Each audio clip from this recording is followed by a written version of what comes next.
So Saturday I took the cover off the pool. I spread it out on the lawn, intending to let it dry, brush it off and all that.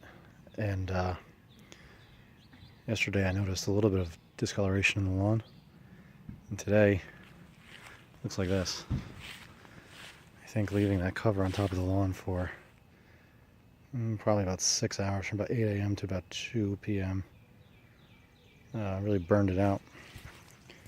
That was a mistake. So anyway, if you look at the grass real close, we can see the tips are dead.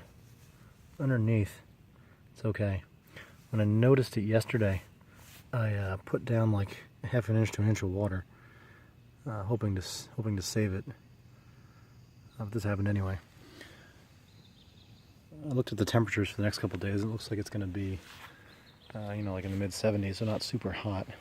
If we just keep it a little bit wet, and hopefully it will bounce back.